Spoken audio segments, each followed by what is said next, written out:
you're going to have negative thoughts and you're going to have doubts. And one of the big doubts for me now is that my hip is not in the condition it was last year. It's unknown territory when you get to that back end of a marathon. Like, you don't do them every day. You know, I can hardly walk 200 meters on my bad days. I guess a lot of sports people go out, not necessarily they're no longer good enough, but maybe their performance levels drop. But I was number 2 in the world when I stopped playing, or I couldn't play anymore. I was very in touch with the wider purpose of being a Paralympian, and you've got a duty and you've got an unbelievable power to be able to impact on, you know, even if it's one child with a disability who's struggling growing up like I was when I was a kid. My name is David Wetherill, and I guess the reason I'm here today speaking about all things running and my journey is because I'm unofficially the crutch marathon world record holder. However, we're hoping to ratify that and kind of re-break it in the London Marathon this year. So that's kind of my big entrance. That's my goal. That's everything I'm working towards on a daily basis, the here and now. Obviously, a lot has gone into shaping me into how I've got to this point in my life, which you could probably write novels on that, but we will try and squeeze it into a few, sound bites over the next hour or two, or hour or so. So obviously I was born with a disability that kind of shapes me more than anything in my life, I would say. My disability is called multiple epiphyseal dysplasia, which in layman's terms, in a nutshell, means that my bones don't grow properly. So they're very misshapen. I've got quite a lot of limited mobility in terms of my joints. So all my say you got a ball and socket, mine's more like a rugby ball. So it's very much bone on bone, a lot of osteoarthritis. And yeah, essentially that's why I'm quite short. My range of movement's quite limited. But I did break my leg playing football when I was about 10, which was probably a big milestone in my life. I say milestone like it was a goal, like it was a thing, but it really did shape me more than anything that good. I'd say good or bad like that. I see that as a positive these days because I wouldn't have gone on to do everything that I've gone on to do. And breaking my leg when I was 10 playing football was a bit of a silver lining because certainly shaped my mentality and coming back from that from a young age, and you know, everything about overcoming your hurdles and going on to become a Paralympian. Table tennis was my sport. It was the reason I kind of went into table tennis, bit of rehabilitation. It was a sport I could do without too many limitations, but also the competitive side of it. I could compete with my older brother, and I was better than him, so that always helps. So the rest is history to some extent. I played 3 Paralympic Games. I was European champion a couple of times. I won a world medal, but I never won a Paralympic medal. So I feel like the things I've done since retiring, which I guess we can go into a little bit more of a deeper dive into that in due course, is kind of, I feel, more of a sense of achievement from that than anything I did in my Paralympic table tennis career. Albeit I'm very proud of some of the stuff I did. But it kind of all comes together to shape how, you know, my mentality sits now, and pushing myself and striving to become the best I could possibly be. And I think if we do go on and break this world record again, this Guinness World Record, that would top anything in terms of sense of achievement, in terms of, I mean, to tell me if I'm waffling or I can go into so much detail in terms of retiring from table tennis. That was my passion for so long growing up as a kid, and I could no longer play table tennis because I had hip injuries. I've had a full hip replacement on my good leg. My left leg, I probably should say my left leg is quite a number of inches shorter than my right leg now, because it just doesn't, since the break, it hasn't grown the same way as my right leg. And yeah, that hip injury was very much a nail in the coffin for my table tennis career. Anything twisting is a big no-no. But yeah, a forward motion, going forwards or upwards up a mountain. And I love everything that running marathons or climbing mountains represents, you know, physically as well as metaphorically. That's kind of been my savior, I'd say, in terms of channeling that into a new passion and something to strive towards, and another reason to get up in the morning, because I lost that for a long time when I was in hospital. I could no longer walk or do anything, and I think it kind of gives me such a feeling of being blessed, being able to move, and even pain. Like, it is very painful on a daily basis, But that pain is a blessing, and not everyone has the ability to feel pain and do things like that we can do on a daily basis. So, I really have to scrape the barrel sometimes to be able to motivate myself. But yeah, this goal and this target and this dream, alongside raising money for my chosen charity, which we can go into again in a little bit more detail, perhaps, that purpose is everything to me. So that kind of, in a nutshell, brings me to where we are now in terms of my running journey. So yeah. I feel like all roads have been leading to this marathon, and as you say, we'll definitely get into it and touch on that in the not too distant future. I want to start by, I watched a video on your Instagram and then a slightly longer version of the TED Talk you did a couple of years ago, and I think this is probably a nice place to start. The word disability and kind of your reframing of that word in that TED Talk and in that video. Just maybe break that down for us a little bit for people that won't have watched that video or won't have seen that clip. Well, I think it probably comes back to, that was coming towards the end of my table tennis career, where really I was going through struggles that I didn't even know I was going through at the time, in terms of that transition, not just in terms of where I was in life, but just mentally as well. And maybe looking back, I did have a little bit of a chip on my shoulder about having a disability. And yes, it gave me so many opportunities, and it gave me, for a start, gave me the ability to be a Paralympian and make a career out of what I love doing. So that was incredible. But it was very much about being disabled and maximizing those opportunities and what you can do. I kind of see it down a little bit of a different lens now, which is interesting because I didn't know that at the time. And I didn't know the struggles that I was going to hit. Like, okay, you always know, and maybe on the horizon, you're going to have a few struggles, but it hit me like a ton of bricks, to be honest, not being able to play table tennis anymore. And that really was my reason for pushing through the pain every day. And when I lost that, I was in a bad place.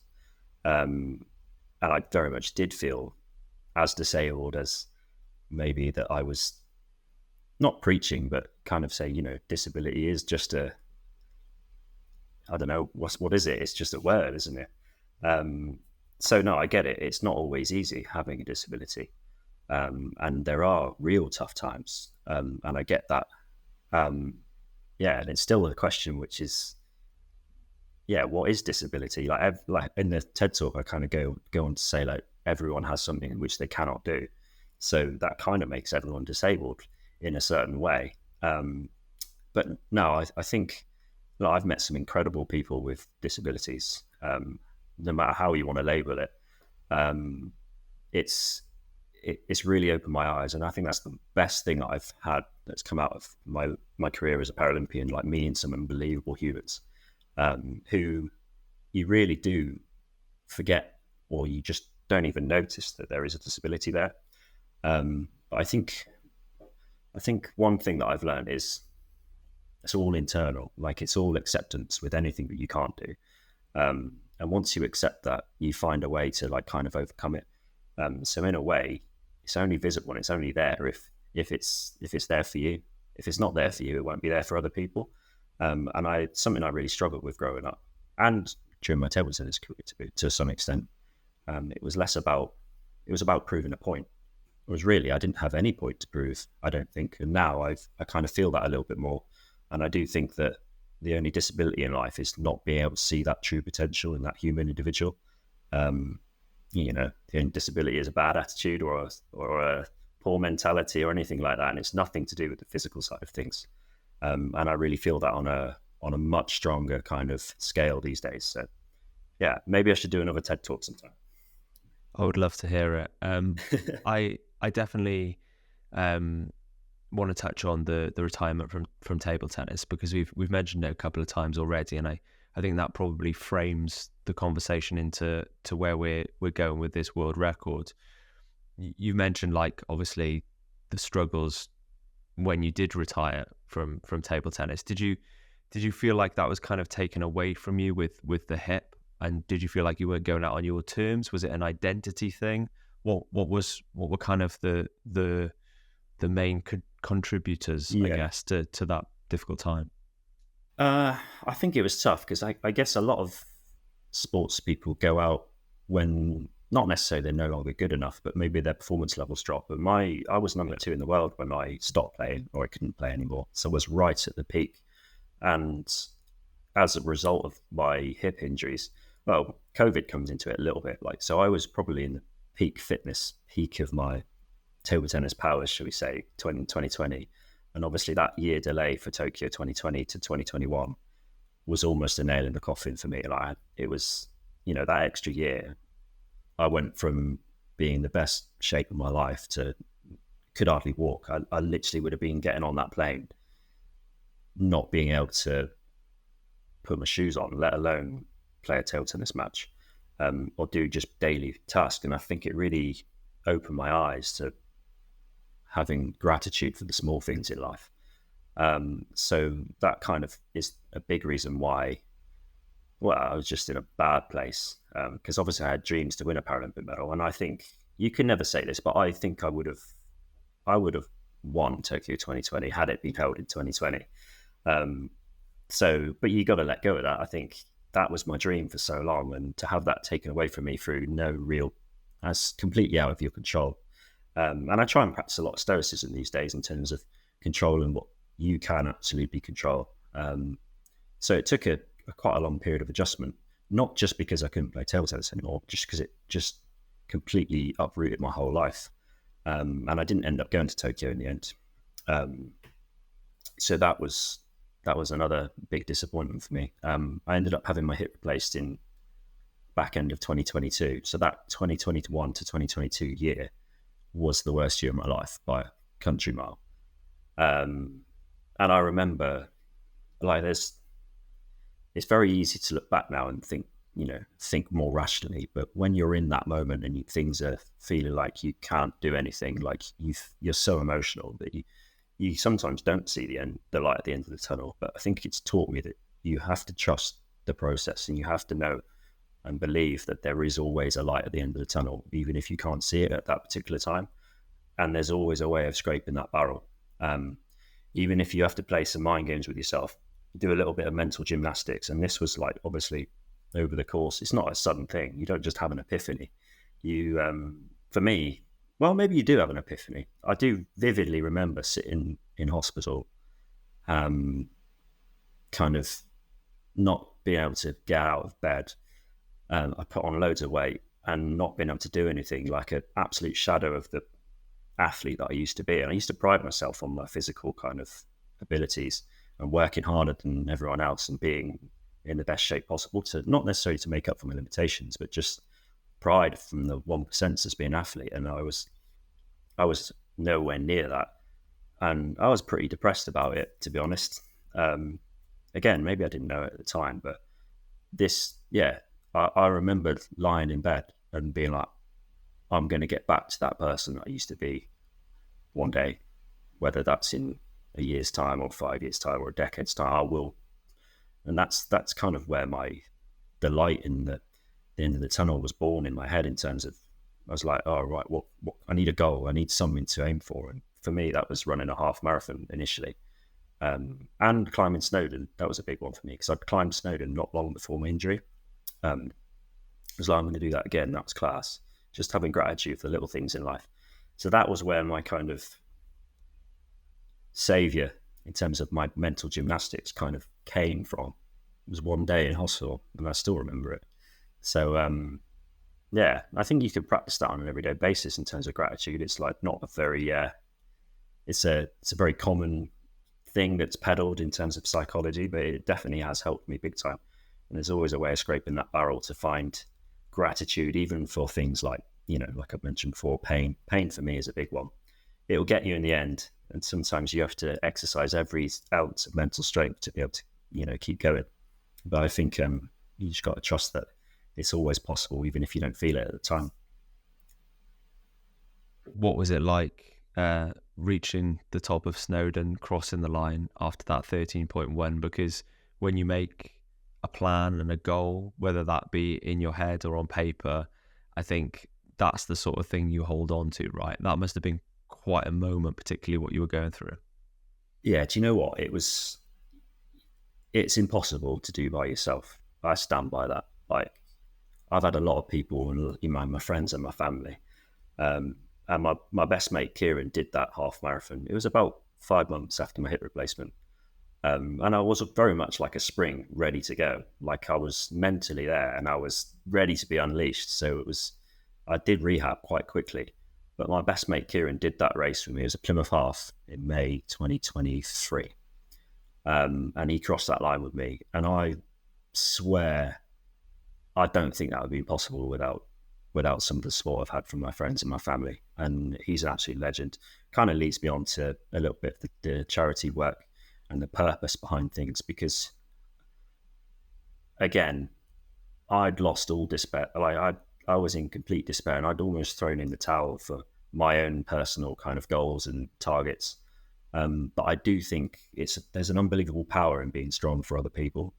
If you can't necessarily be strong for yourself, which I absolutely wasn't, you can always be strong for the people that you love. And that's why I kind of swear on having a purpose which I never had previous to my injuries. I had goals, I had targets, I had dreams, but everyone's got goals and targets and dreams, and not everyone reaches them. And I think if that's all personal, and it's all for you, I think it's very easy to listen to that voice inside your head telling you that it's too painful, telling you that it's too difficult, and that when it gets tough in a marathon, for example, it's very easy to listen to that voice. But it was when that voice is from someone else, or you're doing it for someone else, and your purpose is for more than just yourself, then that is unbelievably powerful. And yeah, I don't think I've been able to. And looking back now, like, a half marathon for me is fairly comfortable on my good days. Obviously, I can't do it every day. My bones just wouldn't do that. But yeah, and like, I've got an unbelievable amount of gratitude from my mates and those that were really there for me during those tough times, which is kind of why I feel like it's impossible to fail now. Like, I say that's one end of the spectrum. That's like, you feel like you can't possibly do even the smallest of tasks, to the other end of that spectrum, and that superpower of, how can I possibly fail when I've got so much purpose and so much motivation, and the kind of the target of any time or anything is almost just blends into nothingness, because that's not really what matters. That's a nice, like, added bonus, really, but that's not what it's about. It's never been what it's all about. So yeah, it's about your friends and your family, and those that you really you have gratitude for on an everyday basis. Because I've been there where I haven't had that, and I haven't been able to do things, and it's it's impossible to not get addicted to it, isn't it? When you can even take one step. So let's have it. Talk to me about the charity then, because we've mentioned it a couple of times, and I just want to dig into it a little bit more. If people are listening to this and they're not watching it, they can't see the vest, like, tell me what the charity is, who they are, the impact they've had on you, and also the money. Where can people donate if they want to do that? This is why you're the professional, Ben, because I was going to waffle on about it, but then you picked up on it and you asked me the question, so thank you. Yeah, it's good opportunity for me to, I think fundraising for charity is obviously inherently for other people, but it's don't get me wrong, it's helped me out massively. And I don't have type 1 diabetes, but the charity Breakthrough Type 1D, formerly JDRF, so I've been fundraising for quite a few years since my table tennis career now, because of one of my best mates, to be honest, guy called Mehdi, his little daughter diagnosed with type 1, and all the struggles that she's been going through. And as a result, I've got so many friends now with type 1 diabetes. And, I feel very passionately, it's not something I go through myself, but I see the struggles that they go through on a daily basis, and the invisible struggles, the struggles which you look at someone sometimes and it's easy. It's hard not to make judgments sometimes, but when you really know some of the struggles they're going through, you realize how strong some of these individuals are. And our dream is to find a cure for type 1 diabetes so that they don't have to go through those struggles. And his purpose has been so strong, and he's one of my best mates, and is seeing everything his little girl's gone through, which, you just wouldn't even think of on an everyday basis, has impacted me so powerfully to the point where his purpose is now my purpose. And that's a credit to him and the beautiful human that he is and the community that we've got down here in Plymouth, that he's managed to, it's not that he's managed to kind of make a team together. It's like all come together through this one purpose. And we've all got our own little goals. We've all got our own targets, of course, but we're united by this common purpose to try and find a cure for type 1 diabetes and the massive difference that will make. And I do think that, like I said, it's easy to be strong and push through those walls when you hit those walls, when you've got a purpose like that, because you're doing it for other people. And I see the difference we're making on a daily basis. So, that's the dream, to eventually have a type 1 to type 9. That would be, what would happen then? I've quite often asked myself, what do we do now? Where's our purpose gone? But it's all about the journey as well, and some of the memories we've had pushing ourselves, and obviously how it's helped me get up in the morning from my own, obviously nothing to do with diabetes, my disability. Yeah, some of it is very invisible, so I do resonate on that level. But yeah, it makes it a lot easier for me to push through the tough times, for sure. The word purpose has come up a few times already. I feel like that's an important word to you, the word purpose. Yeah. It's something I thought I used to have, but I never really did. And that's probably why I struggled more so than I do now. I mean, playing table tennis matches, smacking a little white plastic ball back and forth over the net. I think I alluded to that in my TED talk. Maybe that was a few signs of me recognizing that I didn't really have a purpose. Yeah, you might be good at a certain thing in life. You might be winning some medals, but if those medals don't otherwise mean anything, then what's the point? And I think I got a bit disillusioned, shall we say, with that life, that elite sport life, where I was very in touch with the wider purpose of being a Paralympian. And, not saying that I personally see myself as inspirational or anything like that, but you can have a massive impact, and you've got a duty, and you've got, an unbelievable power to be able to impact on, even if it's one child with a disability who's struggling growing up, like I was when I was a kid. I didn't even know the Paralympics existed when I was younger. So I know the power, and I've seen it firsthand. It's nothing to do with the medals, man. It's absolutely nothing to do with how well you hit that ball over a net. And I'm, that would be my purpose now if I could go back. And I think it would make me a better table tennis player as a result. Not that I wasn't in touch with it, but I think I'd be even more in touch with it now, for sure. Sorry, we're going on a bit of a reflection time there about my career and stuff, but not that this is a therapy session or anything like that, but definitely a sports psychology session where, you can manifest good things, and you can be like, it's good to reflect on where you've come from in that journey, because it's all about the journey, isn't it?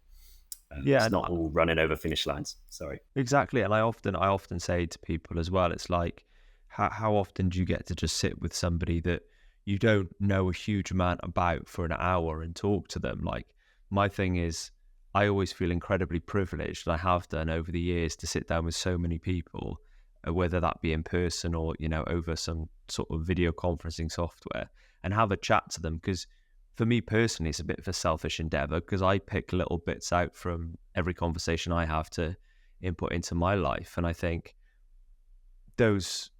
hopefully everybody that's listening now is hearing that same thing, and, is picking out those little bits. Well, it comes back, I guess, to, if you can help. I've obviously always related to disability and overcoming disability, but it relates to any challenge in life and any kind of anxiety or anything. If you can impact even one person, then that's a win, isn't it? So, and I always feel selfish because it's me talking about me, which inherently I find more uncomfortable than anything. And I'd like to reverse it and ask you the questions, but I guess that's not the point of this, is it? But maybe afterwards.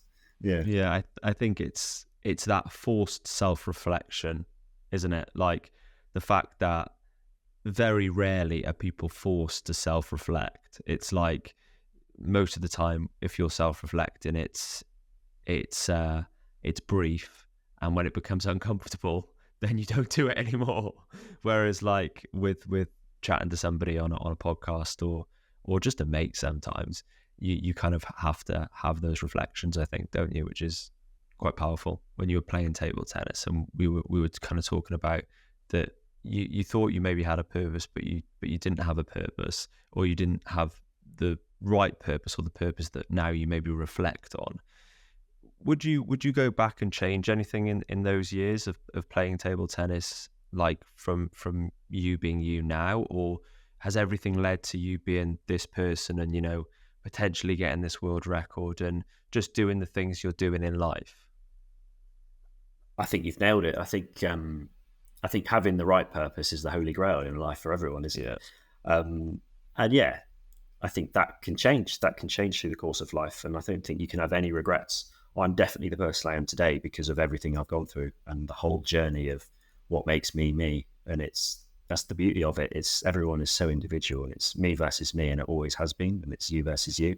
And I think the nature of fitness and pushing yourself, it's very much that personal journey for yourself, and your battle and your striving to become the best possible version of yourself. I don't think that was aligned to me when I was a table tennis player. Not that I didn't love table tennis, and that gave me my platform to kind of demonstrate everything that I hold true to myself in terms of my values and everything. So that was an unbelievable platform for me to be able to learn and develop, I would say. And I definitely wouldn't be the person I am today without it. So absolutely no regrets there whatsoever. I mean, I had an incredible career. And yeah, I think, it's interesting, isn't it? I think people, you know, it's a very common question. How long have you been training for a marathon then? It's like, well, all my life, really, when you think of it. Yeah. I don't think anyone could just have an injury and rock up on crutches and run a crutch marathon. I think I'm blessed to have gone through the struggles that I've gone through. You know, dips for days, like my triceps, and in terms of actual physical conditioning to be able to do like endurance events and things like that is very much because of my disability and growing up and all the mental resilience that comes with that as well. But yeah, absolutely. Like, I've been training for this my whole life, to be able to do things like this, and not necessarily just for running a marathon, but just to be able to live, just to be able to do things like put my shoes and socks on, which I couldn't do for a long time. I couldn't even get out of bed. So that's why I'm so passionate about fitness, health and well-being, and everything, not only that gives you the ability to do things, but also makes you feel good as well.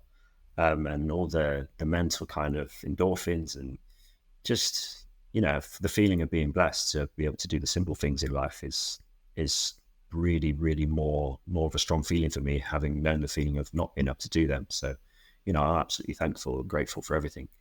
And yeah, I can no longer play table tennis anymore, but I can go in a straight direction, and I can run marathons, and how many people can say that? So, I guess it takes me on another tangent. Like, I think it is very easy to compare yourself to people, especially in a competitive environment, but especially growing up with a disability and thinking, no, I can't do what this person can do.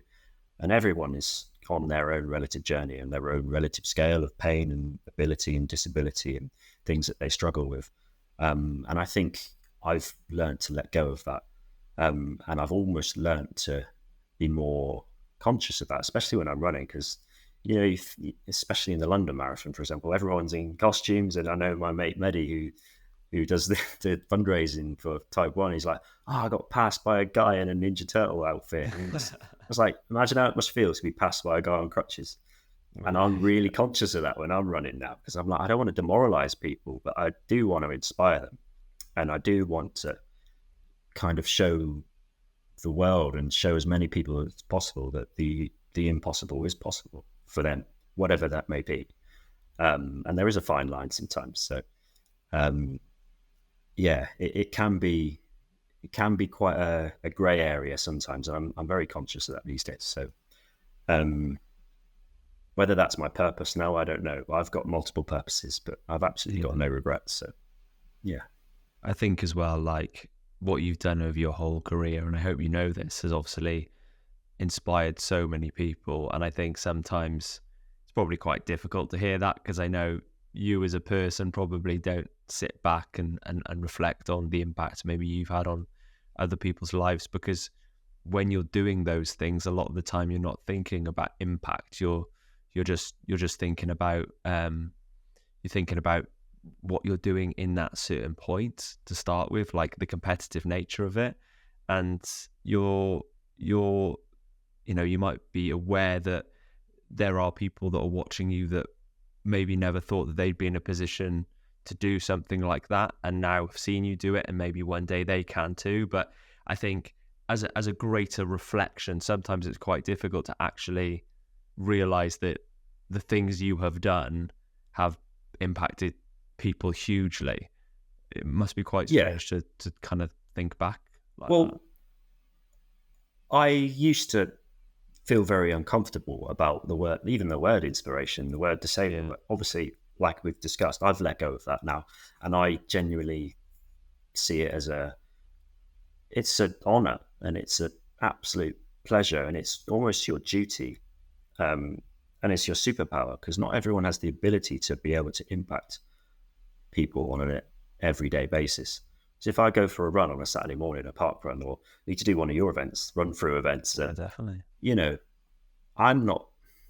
I do feel uncomfortable sometimes. Maybe I shouldn't say that, but I just want to get my head down and do a run like anyone else. But I know that I'm not stupid. Like, I don't know how else to say it, but I know I'm going to attract some sort of attention and some sort of impact on people, because it's not every day you see a guy running on crutches. I get that. So I'd be very naive of me to be like, I just want to crack on and run. Like, what's different? But yeah, I'm not naive. I know that I can have an impact on people, and therefore I should try and maximize that. And I have a duty to do that.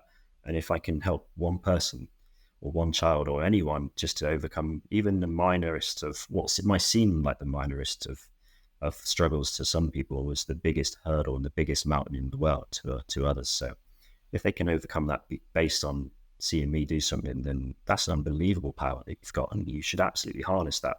And I'm still finding a way of, maybe I can do that more.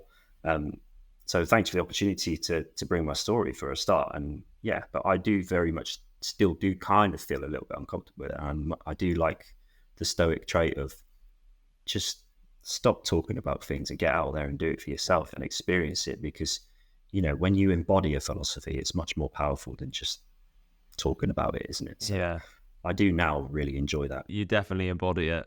So yeah, thank you. You definitely. I mean, you're the true example of do the thing, aren't you? Like, you do the thing.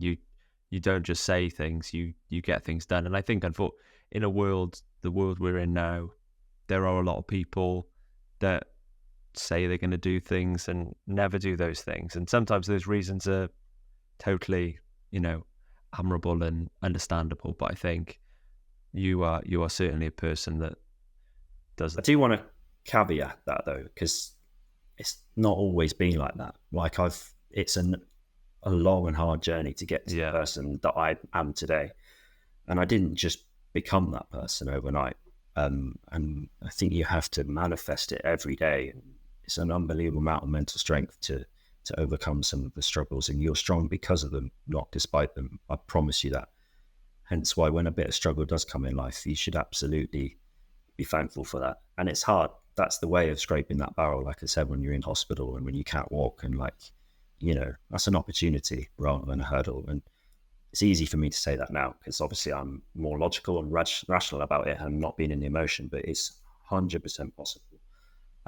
Because, like Paralympians and people doing these incredible things, they're not an average representation of a Paralympian is not a good representation of the average disabled person, for example. And like even able-bodied people saying, oh, wow, if you can do that, I can do that.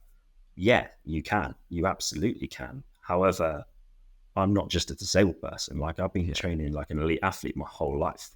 You can't just go and do that. You have to train and you have to put the work in. And whether that's again, I feel a little bit uncomfortable saying that, and I don't think it's not necessarily ego talking. It's just 100% confidence in the fact that I've done the work and I've left no stone unturned, and I can go out and say, I'm absolutely going to smash that world record. I'm going to go and run this. And if anyone else looking at me like, you're on crutches, whatever, blah, blah, blah, blah. But I feel like that now. And that's not me wanting to, I don't know. Yeah. It's like, it's again, a fine line. Just because you can do it, that means I can do it. Yeah. But you got to do the work. You got to graft for it. And that's the same for anyone, I think. Do you think just what we've talked about in the last 10 minutes is, I know table tennis was a massive part of your identity at that point, and that you'd been to the 3 Paralympics and you'd reached the pinnacle in a lot of ways, and then the injury came into play and kind of forced you to retire from table tennis. Was it, now reflecting back, was it table tennis that kind of led you to a difficult time, the retirement from table tennis? Or was it the fact that you may not be able to do the thing that you've done for your whole life, which is train in some facet? Which one of those two things do you think was maybe the real stem of the cause? That's a great question. I don't think I know the answer to that, in all honesty. I think it's an amalgamation of many different things. I think not being able to play table tennis was up there, or is up there still. It's not something you don't, there's other things that have happened in life, like, which probably don't need to go into. You can have breakups, you can have grief, you can have things like that. And when they all come at once sometimes, which to some extent did happen to me. Right. It's not just that, I would say, but it is many different things. And I know that these things can happen. Well, they can and will. That's the memento mori, Yeah. Time is precious. These things will happen again in the future. And that is one thing for sure. So I know there's challenges ahead and I know there's hurdles, but I feel like I'm much more equipped now, having been through them before, to go through them again. Like I'm actually waiting for my second hip replacement. So my left hip is actually worse than my right hip, which I've already had obviously done. And they did my good leg first because that's the one I used more. But my left hip isn't even in its socket at the moment, so I'm running on it. It's like I'd say it's like when you skim a stone in the sea and it skips along the water. That's what my left leg's doing at the moment. It's not really. I'm not putting any weight through it, so I can kind of get by without it impacting on things too much. And I've got the same amount of pain whether I'm lying in bed or whether I'm running a marathon. So I may as well run a marathon. That's my logic anyway. So, but my biggest concern at the moment for London and this record isn't because I don't think I can do it. It's whether my hip holds up. And that's something that is outside of my control. So in a way, it's not really affecting me too much, but I'd be lying if it's not there in the back of my mind. You just got to do what you can do. So my hip replacement surgery, it will be around the date of the London Marathon. So if it comes and I've got, on the NHS and I've got my waiting list time and it's in the week before the London, I've got a very difficult decision to make, I suppose, but I'll try and push it back till afterwards. Maybe I should say about the marathon that I ran in Barcelona last year. So we did that in 5 hours 44, which is quick. And talking a little bit more about the Guinness World Record, and I know it's not about that for me, but maybe it's what people are interested in. I get that. Yeah. But the record stood at 6 hours 22 for the fastest ever marathon on crutches. That's since been, I did it in 5:44 it's not been ratified, but a guy has since done it in 6 hours 11 in Brighton Marathon last year, and he's had it ratified. So I know I've got it in me to do that, but you're going to have negative thoughts and you're going to have doubts. And one of the big doubts for me now is that my hip is not in the condition it was last year.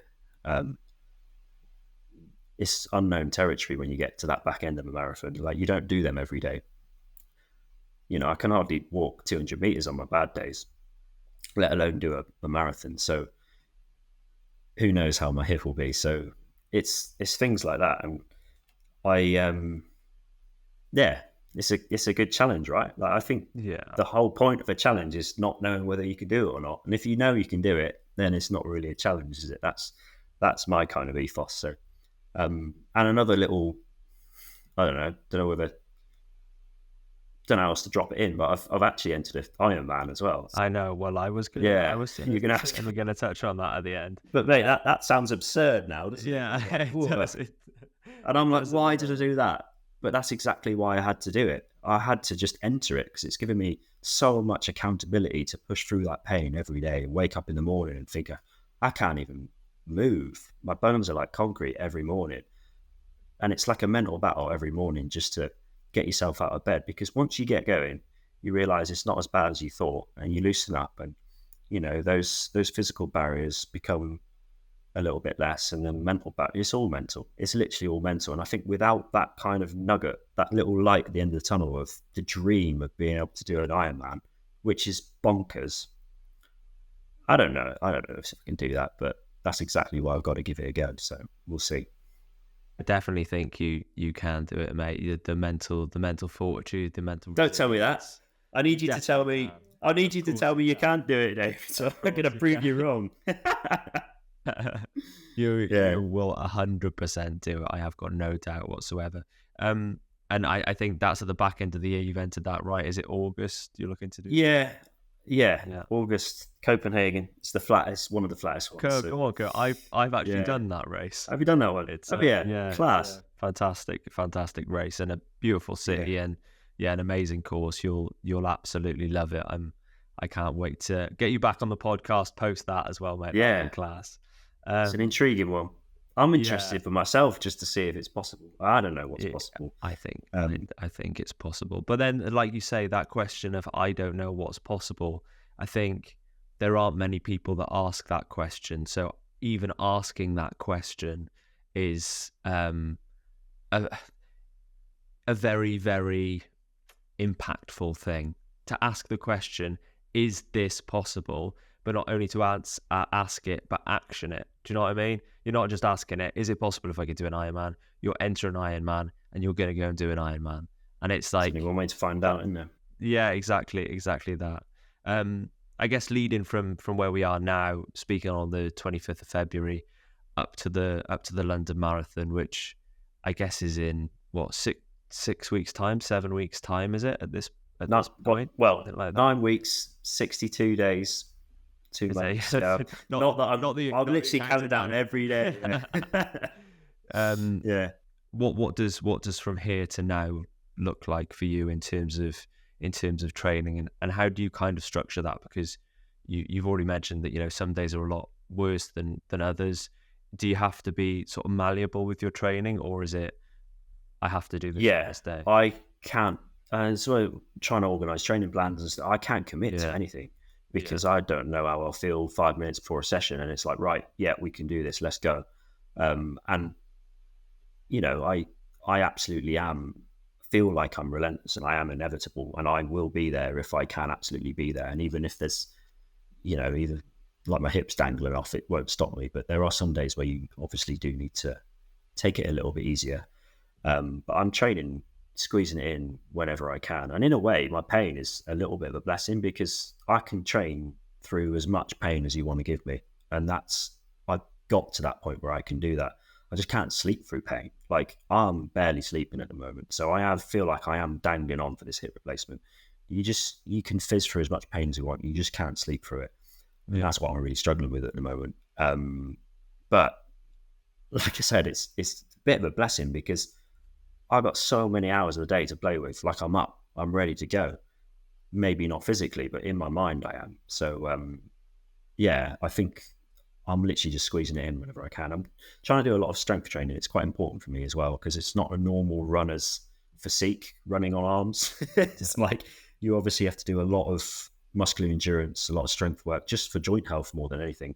And thankfully, like, barring bone condition injuries, I shouldn't say this because I shouldn't tempt fate, but I'm touching everything, every piece of wood I can see around. But I'm massive on the prehab and the rehab and the joint health and the stability, muscular stability around my joints. Like, obviously with my disability, And the fitter I am and stronger I am in my life, I found that the less pain I've had. So, that's a massive part of my training. I'm obviously doing a lot of swimming and cycling as well, just with the Ironman in the back of my mind.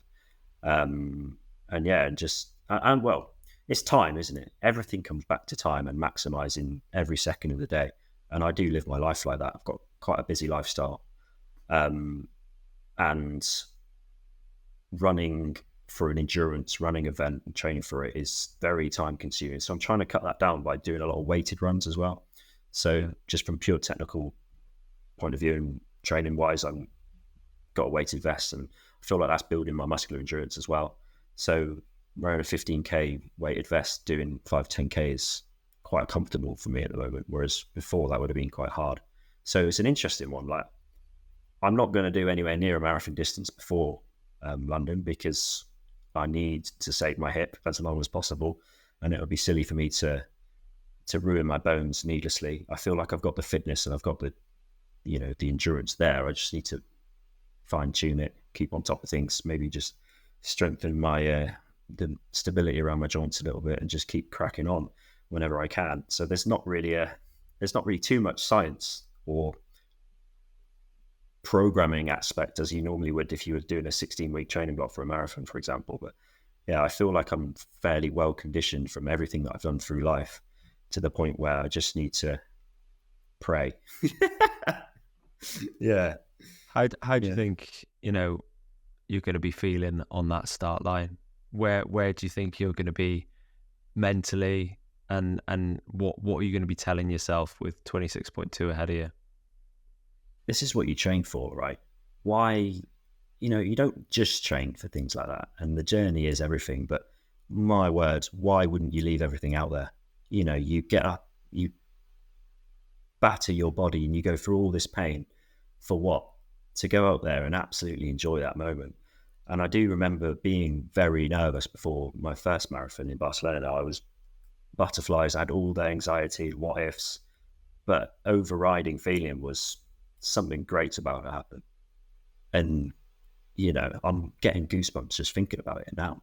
And that's why I'm counting down the days, because what a beautiful memory that we will create, and hopefully do a lot of good, raise a lot of money at the same time, and that'll go down in one of my core memories no matter what happens. That's for sure. That's not in doubt. So why wouldn't you just go there and absolutely enjoy every single second of it? So how can you possibly fail? Let's have it. I like that idea of how can you possibly fail, and you've said that a couple of times in the conversation. I think that sometimes we lose that, probably as people that train or run or do any sort of athletic endeavor. How can you possibly fail if you've worked hard to get to that point? It's a really interesting way of thinking about it in whatever space you're in athletics. How can you possibly fail if you've put in your best, if you've worked hard, if you've not left anything on the table? How can you possibly fail? I really like that. It gives you an unbelievable amount of freedom of mind, I think, because it's not attached to any outcome. Like, this is a given. You can absolutely go there and give it your all every single time. That shouldn't be in doubt. So, there's no failure there. And that's probably what I tell my younger self if I was playing table tennis again. Sometimes you win, sometimes you lose. But if you give it your all, then you can't have any qualms, can you? You cannot have any regrets there whatsoever. And if it's reasoned and calculated, and you do the right thing, nothing else matters, then it gives you a better chance of succeeding anyway, I think. So no matter whatever scale that may be in your life, I do believe that. So yeah, a lot less stress these days.